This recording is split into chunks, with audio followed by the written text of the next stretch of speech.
E Dinarte, acho que foi segunda ou terça-feira, Dinarte me provocou e disse bem assim: qual é a sua análise, qual é a avaliação que você faz do quadro atual? E eu vou me permitir, eu disse assim, eu só vou falar alguma coisa quando o Paulinho ratificar a sua pré-candidatura. Só Enio fala por Enio. Só Enio fala por ele. Mas enfim, então eu vou tomar a liberdade aqui de fazer uma análise, depois de ouvir muita gente, depois de ouvir especialistas em Paulinho, em Álvaro, em Carlos Eduardo, pessoas próximas, pessoas não tão próximas, inimigos políticos, inimigos que têm divergências ideológicas. O cenário atual é o seguinte: com a oficialização da candidatura de Paulinho, né, a pré-candidato, hoje o candidato mais fragilizado é Carlos Eduardo. Ele está literalmente só. Ele está sem palanque, está sem tempo no rádio e na TV, e isolado politicamente. Hoje, eu estou falando disso hoje, tá? Aí você tem a Joana Guerra, que o prefeito está trabalhando, e está trabalhando forte para viabilizá-la. Agora, se Joana Guerra chegar em abril, maio, sem musculatura, sem densidade eleitoral, eu não tenho a menor dúvida, o prefeito, como você disse, o prefeito vai insistir em Joana Guerra. Até porque na sua estreia, vamos dizer assim, na sua estreia na imprensa, ela foi muito elogiada, né? Pela sua postura e tal, ela foi muito elogiada. Mas é uma candidata desconhecida, é um nome absolutamente desconhecido.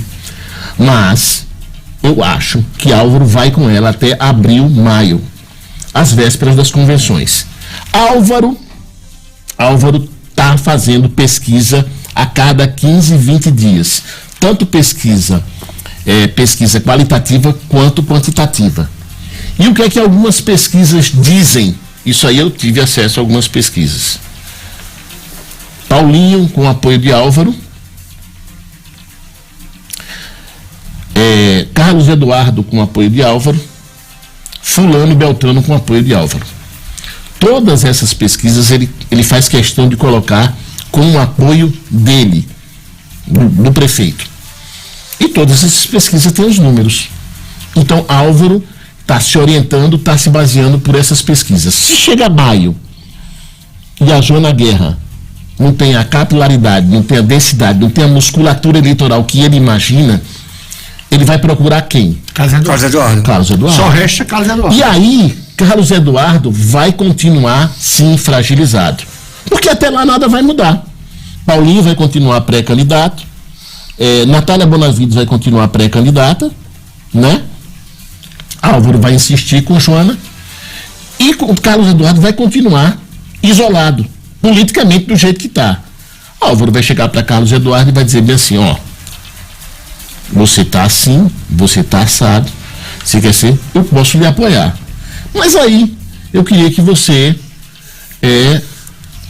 desse um espaço no seu governo. Aí ele vai negociar, é legítimo um apoio. Até porque Álvaro vai ficar aí dois anos sem nenhum cargo.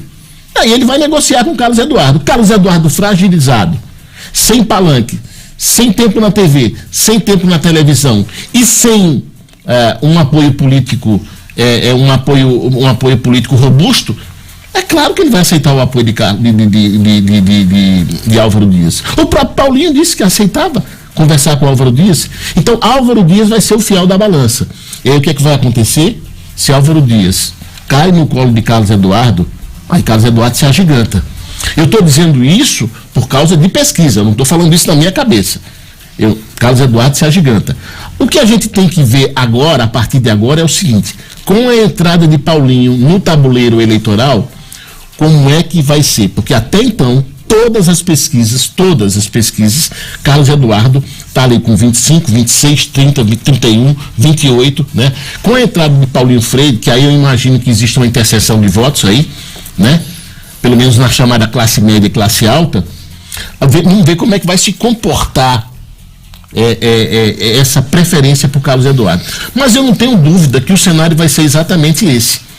Álvaro Dias vai insistir em Joana, porque é uma pessoa que dá confiança dele, do gabinete dele, mas se ela não tiver musculatura, não chegar lá com musculatura eleitoral, ele com certeza vai procurar Carlos Eduardo, porque até onde eu sei, ele não quer conversa com Paulinho Freire e muito menos com Natália Bonavides. Mas eu só discordo aí de uma coisa, é o seguinte, é natural isso, a grande diferença é o seguinte, que o próprio Paulinho Freire e o próprio Carlos Eduardo aceitariam de braços abertos o apoio de Álvaro Dias no segundo turno.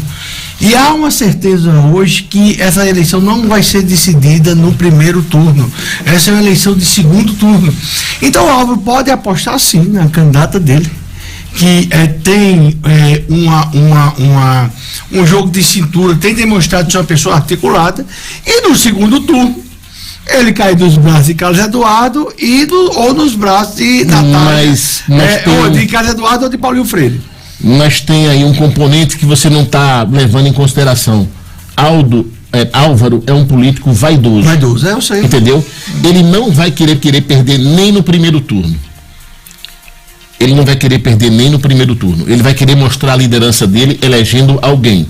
E hoje, no cenário atual, o candidato mais próximo de Álvaro, de um pretenso apoio, chama-se Carlos Eduardo. E isso está, inclusive, isso aparece nas pesquisas, a percepção de muitos natalenses, de muitos natalenses, de que, aliás, os dois continuam aliados, nem sabem que não são mais aliados. Existe essa percepção, de modo que aí é o mesmo eleitor. As candidaturas de Joana Guerra e Carlos Eduardo tendem muito mais a uma tirar voto da outra do que uma fazer uma grande soma de votos, porque é o mesmo eleitor, tá? Aqui a gente está falando do mesmo eleitor. Mas também de modo que, se houver uma soma aí das duas, Enio, a probabilidade, a possibilidade de ser uma eleição liquidada em primeiro turno também se considera. Uma eleição em que Carlos Eduardo Alves e Natal vai ter o apoio da máquina, é muito provável que ele liquide em primeiro turno. Isso aí é uma coisa óbvia. Isso aí é uma tese que foi defendida por duas pessoas, dois marqueteiros, que disseram que Carlos Eduardo não só se agiganta com um apoio de Álvaro Dias, como ele pode liquidar a eleição no primeiro turno.